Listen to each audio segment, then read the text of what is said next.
आज की वीडियो उन बिगिनर इन्वेस्टर्स के लिए एक गाइड बुक है जो इंडेक्स फंड्स में पैसा लगाना चाहते हैं। देखिए, इंडेक्स फंड्स सिंपल जरूर है, लेकिन ब्लाइंडली इन्वेस्ट करना कभी भी सही नहीं होता। कुछ इंपॉर्टेंट बातें होती हैं जो हर बिगिनर को पता होनी चाहिए ताकि इन्फॉर्म्ड डिसीजन हो और आप रिग्रेट ना करो। इसलिए आज मैं आपको बताऊंगा कि इंडेक्स फंड क्या होता है और उनमें इन्वेस्ट करने से पहले क्या फैक्टर्स हैं जो आपको समझने होंगे। अगर आप पहली बार इन्वेस्ट कर रहे हैं या इंडेक्स फंड में एसआईपी स्टार्ट करने का सोच रहे हैं तो वीडियो को एंड तक जरूर देखिएगा। पर पहले इंडेक्स फंड्स का एक छोटा सा इंट्रोडक्शन दे देता हूँ। इंडेक्स फंड क्या होता है? देखिए, स्टॉक मार्केट में हजारों कंपनीज लिस्टेड हैं। उनका एवरेज परफॉर्मेंस मेजर करने के लिए मार्केट इंडाइसेस होते हैं, जैसे Nifty 50, Sensex etcetera. Index fund simple words में एक म्यूचुअल फंड होता है जो उस मार्केट इंडेक्स को कॉपी करता है। अगर आपको डिटेल में इंडेक्स फंड समझना है तो हमने इस पर एक वीडियो बनाई है जो आप देख सकते हैं। लिंक मैं डिस्क्रिप्शन में डाल दूंगा। अब आते हैं उन 12 चीजों पर जिनकी मैं बात कर रहा था। सबसे पहली, इंडेक्स फंड का मेन गोल क्या है? बहुत लोग सोचते हैं कि इंडेक्स फंड मार्केट को बीट करेगा। सच तो यह है कि इंडेक्स फंड का टारगेट मार्केट इंडेक्स को मैच करना होता है, बीट करना नहीं। क्यों?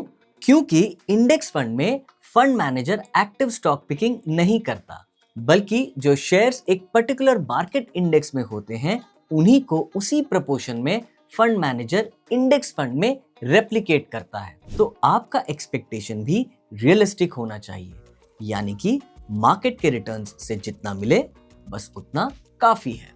इंडेक्स फंड में लॉन्ग टर्म में एवरेज 12 से 13% रिटर्न्स मिल सकते हैं, इसलिए अपना इन्वेस्टमेंट गोल उसी हिसाब से सेट करना चाहिए। दूसरा, एक्सपेंस रेशियो मैटर्स, पर बस उसी पे मत अटको।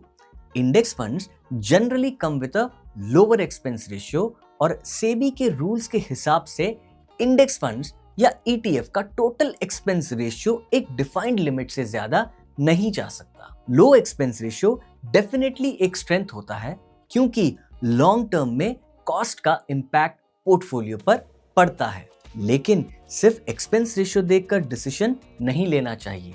इंडेक्स फंड्स सिलेक्ट करते वक्त ट्रैकिंग एरर भी इक्वली इंपॉर्टेंट होता है, which brings us to तीसरा, ट्रैकिंग एरर क्या है? ट्रैकिंग एरर वो गैप है जो एक इंडेक्स फंड के रिटर्न्स और उसके बेंचमार्क इंडेक्स के रिटर्न्स के बीच होता है। मतलब इंडेक्स फंड मार्केट इंडेक्स को रेप्लिकेट करने की कोशिश करता है, लेकिन एक्सपेंसेस और एग्जीक्यूशन की वजह से रिटर्न्स एग्जैक्टली सेम नहीं होते। और दूसरे रीजंस जैसे कि कैश होल्डिंग और टाइमिंग के कारण मार्केट इंडेक्स की एकदम परफेक्ट कॉपी पॉसिबल नहीं होती। ट्रैकिंग एरर जितना कम उतना बेटर। फंड चूज करते वक्त फंड के इंडेक्स के अगेंस्ट उसकी परफॉर्मेंस चेक जरूर कीजिए, इससे आपको ट्रैकिंग एरर का आइडिया लग जाएगा। अगला है choice of market index. India में मार्केट इंडाइसेस के काफी ऑप्शंस हैं, जैसे निफ्टी 50, ये लार्ज कैप कंपनीज में इन्वेस्ट करता है और रिलेटिवली स्टेबल होता है। सेंसेक्स निफ्टी 50 के सिमिलर है, बस इंस्टेड ऑफ 50 वो इंडिया की top 30 companies on the basis of market capitalisation में इन्वेस्ट करता है, इसलिए इसका कॉम्पोजिशन भी स्लाइटली डिफरेंट है। निफ्टी नेक्स्ट 50 इंडिया की टॉप 51st से 100th पोजीशन की companies on the basis of market capitalisation में इन्वेस्ट करता है बेस्ड ऑन मार्केट कैप। इसमें थोड़ी ज्यादा ग्रोथ अपॉर्चुनिटी पर साथ ही थोड़ी बहुत वॉलेटिलिटी भी होती है। निफ्टी मिड कैप 150 या निफ्टी स्मॉल कैप 250, ये मार्केट इंडाइसेस इंडिया की मिड कैप और स्मॉल कैप सेगमेंट में इन्वेस्ट करता है। निफ्टी मिड कैप 150 101st से 250th पोजीशन वाली कंपनीज में इन्वेस्ट करता है, वही स्मॉल कैप 250 उसके बाद की 250 कंपनीज में इन्वेस्ट करता है। इन फंड्स में रिस्क ज्यादा होता है, लेकिन रिटर्न पोटेंशियल भी उतना ही हाई होता है। बिगिनर्स के लिए निफ्टी 50 या सेंसेक्स एक पोटेंशियल ऑप्शन हो सकता है। एडवांस्ड इन्वेस्टर्स ग्रेजुअली नेक्स्ट 50 या मिड कैप ले सकते हैं, लेकिन रिस्क समझने के बाद। लेकिन जरूरी नहीं है कि आपको किसी एक इंडेक्स के फंड में ही इन्वेस्ट करना है। पांचवा, डाइवर्सिफिकेशन। एक निफ्टी 50 इंडेक्स फंड लेने का मतलब है भारत की टॉप 50 कंपनीज में इन्वेस्ट करना। तो अगर एक दो कंपनीज नीचे भी चली गई तो दूसरी कंपनीज कंपेंसेट करती हैं। जरूरी नहीं है कि आप बस निफ्टी 50 में ही इन्वेस्ट करें। आप एक कंबाइंड स्ट्रैटेजी बना सकते हो जो इंश्योर करे कि आपको रिस्क और सेफ्टी का बैलेंस मिले।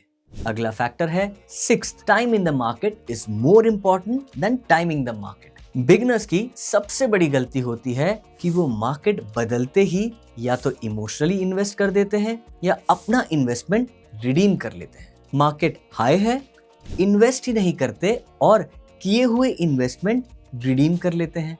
मार्केट लो है, बड़ी अमाउंट इन्वेस्ट कर लेते हैं। सच ये है कि मार्केट में कभी परफेक्ट एंट्री नहीं मिलती। लॉन्ग टर्म में मार्केट अप ट्रेंड फॉलो कर सकता है, इसलिए इन्वेस्टर्स एसआईपी का ऑप्शन चूज करके हर महीने थोड़ा थोड़ा अमाउंट इंडेक्स फंड में इन्वेस्ट कर सकते हैं, जिससे वो मार्केट के अप्स एंड डाउन्स की टेंशन से बच पाते हैं। अगला फैक्टर है सातवां, SIP discipline is more important than amount. अक्सर लोग सोचते हैं कम पैसे से क्या होगा, पर असलियत ये है कि 500 या 1000 रुपए भी आपकी इन्वेस्टमेंट जर्नी की शुरुआत के लिए इनफ है। कंसिस्टेंसी इंपॉर्टेंट है। मिस्ड एसआईपी मतलब मिस्ड अपॉर्चुनिटी फॉर कंपाउंडिंग। साथ ही रेगुलर एसआईपी गिरते हुए मार्केट्स में भी आपको लॉन्ग टर्म बेनिफिट दे सकती है। एक छोटे से एग्जांपल से समझते हैं। मान लीजिए आप 5000 रुपए की मंथली एसआईपी में 20 साल तक इन्वेस्ट करते हैं और 12% एवरेज रिटर्न्स एज्यूम कर लें तो आपका कॉर्पस लगभग 50 लाख रुपए तक बन सकता है। मतलब 5000 की कंसिस्टेंट इन्वेस्टमेंट आपको लॉन्ग टर्म में एक बड़ा कॉर्पस एक्यूमुलेट करने में मदद कर सकती है। ये तो हो रही है लॉन्ग टर्म की बात, लेकिन शॉर्ट टर्म वॉलेटिलिटी का क्या? मार्केट में कभी भी शॉर्ट टर्म गिरावट आ सकती है, कभी 10% तो कभी 20% या उससे भी ज्यादा। क्योंकि इंडेक्स फंड्स मार्केट को फॉलो करते हैं, उनकी वैल्यू भी उतनी ही गिरती है। यहाँ पर तो दो तरह के इन्वेस्टर्स का अलग रिएक्शन होता है। जब मार्केट गिरता है तो जनरली नए इन्वेस्टर्स पैनिक करके अपने फंड्स बेच देते हैं और अपना नुकसान कर लेते हैं। लेकिन लॉन्ग टर्म इन्वेस्टर्स इस गिरावट को एक अपॉर्चुनिटी मानते हैं, क्योंकि क्वालिटी कंपनीज को लोअर प्राइसेस पर एक्यूमुलेट करने का चांस मिलता है। मार्केट हमेशा साइकिल में चलती है, गिरावट के बाद रिकवरी होती है और फिर नए हाइज बनते हैं।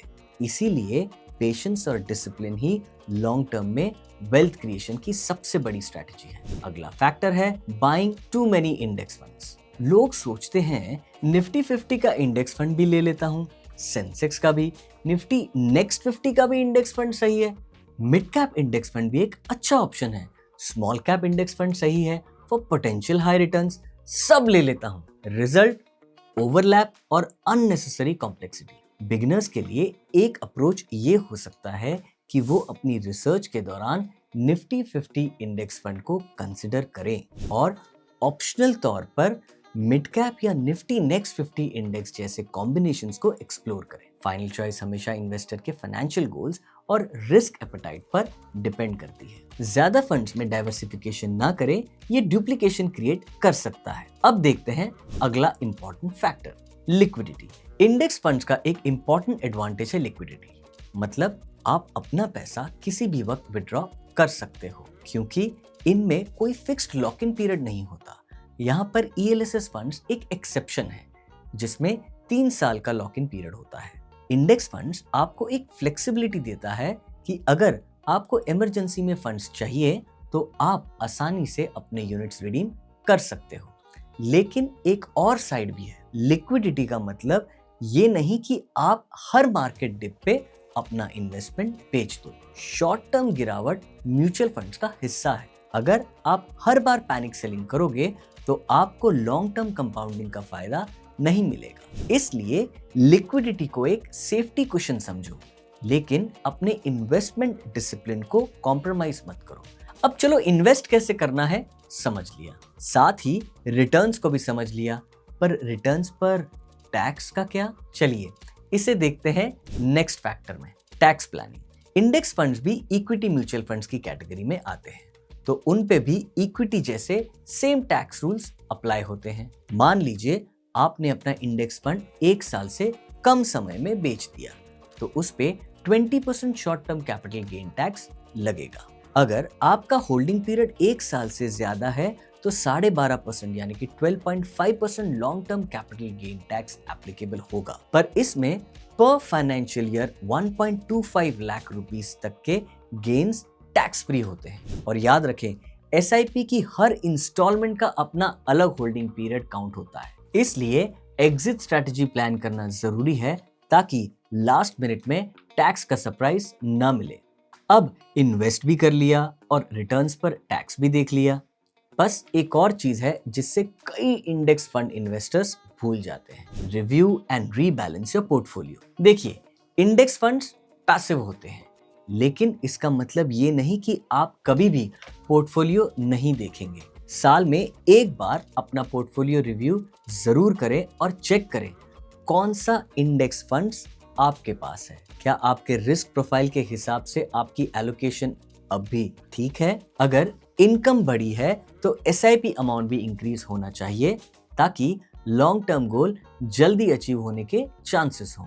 मार्केट रैली के बाद कभी ऐसा भी हो सकता है कि मिड कैप इंडेक्स फंड का वेट ज्यादा हो जाए, तभी दूसरे इंडेक्स फंड्स में इन्वेस्ट करके आप अपने पोर्टफोलियो में डाइवर्सिफिकेशन के थ्रू वापस बैलेंस ला सकते हैं।